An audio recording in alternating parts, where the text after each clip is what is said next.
wixii ugu dambeeyay ee Itoobiya u baahneed waxa uu ahaa dal xoog leh ee ma ahayn dagaalkii foosha xumaa ee tan iyo bishii November 2020 ka socday gobolka Tigreega kaas oo sababay xasuuq, kufsi iyo macluul.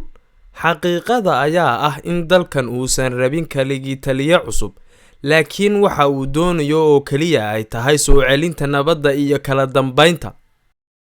tani waa waxa wargeys Faransiis ah oo lagu magacaabo Le Monde uu ka muujiyay tiftirkiisa isaga oo tilmaamaya in ra'iisul wasaaraha Itoobiya Abiy Ahmed oo ah hogaamiyaha dhabta ah ee dagaalkan dabada ka riixaya uu ahaa mid rajo weyn laga qabay kadibna niyad jabiyay kuwii ku khaldamay ee doortay. waxa uu wargeysku sheegay in tani aysan ahayn markii ugu horeysay ee reer galbeedku u dabaaldegaan hogaamiye Afrikaan ah una arkaan rajo qaaradda u soo baxday kadibna si dhaqso leh ugu aqoonsadaan hogaamiyahaas loo heelanaa mid kaligii taliye ah. laakiin wargeysku waxa uu la yaabay xawaaraha xawliga ah ee kacdoonada astaamaha Abiy Ahmed ku caanbaxay maadaama oo aanu durba helin abaalmarinta Nobel Prize-ka ee sanadkii 2019 loo haneeyay isagoo isla sanadkii ku xigayna isu bedelay hogaamiye kooxeed qaswada ah. rajada laga qabay hogaamiyahan da'da yar ee soo jiidashada leh waxay ahayd mid aad u weyn markii uu qabtay xukunka dalka Itoobiya oo ay ku nool yihiin 110 milyan oo qof. wargeyska Faransiisku waxa uu dib u soo qufay taariikhdii qadiimiga ahayd ee Itoobiya oo ah wadanka kaliya ee Afrikaanka ah aan weligii la gumaysan inkasta oo Talyaanigu qayb ka mid ah qabsaday intii u dhaxaysay 1936 ilaa 1941. waxa uu wargeysku sheegay in isla markii uu xukunka la wareegay Abiy Ahmed uu sii daayay maxaabiis siyaasadeed uuna ku dhaqaaqay siyaasad furfurnaan gudaha ah uuna heshiis nabadeed la galay cadowga loogu magacaabo Eritrea taas uu macnaheedu yahay isbeddelka siyaasadeed mid lama filaan ah oo maamulka litalis ah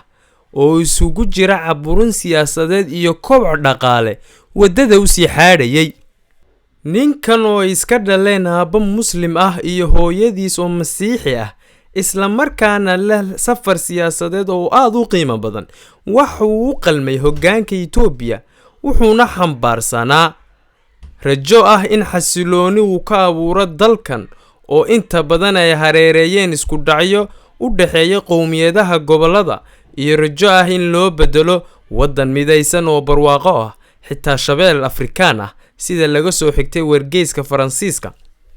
laakiin taas beddelkeeda sida uu wargeysku sheegayo Itoobiya 3 sano uu xukunka hayay Abiy Ahmed waxay qarka u saaran tahay burbur.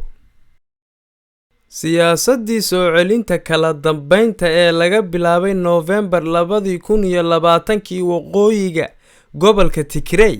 iyadoo taageero laga helayo Eritrea oo daris la ah Itoobiya taas oo looga gol lahaa hubka dhigistii mas'uuliyiinta maxalliga ah ee ka soo jeeday jabhadda xoreynta dadweynaha Tigray ayaa isu bedeshay dagaal furan oo aan dhamaad lahayn. colaadii ka bilowmatay gobolka Tigreega ayaa waxa ka muuqday xasuuq, kufsi loo geystay dad rayid ah iyo macluul saameysay 350,000 oo qof sida ay sheegtay qaramada midoobay. maamulka dhexe ee federaalka ilaa iyo hadda muusan awoodin inuu gaadho guushii ugu dambeysay oo looga gal lahaa siyaasadii soo celinta kala dambeynta. joornaalka Le Monde waxa uu ku soo gabagabeeyay warbixintiisa in doorashooyinkii sharci dejinta ee Itoobiya ka biloomay aysan xalin doonin dhibaatooyinka iyo in waxa dalkan u baahan yahay uusan ahayn kaligii taliye cusub laakiin ay tahay soo celinta nabadda dhulkeeda iyo joojinta xadgudubyada ka dhanka ah dadka rayidka ah. tanina waa xaalad lama huraan u ah raadinta xalka kama dambaysta ah.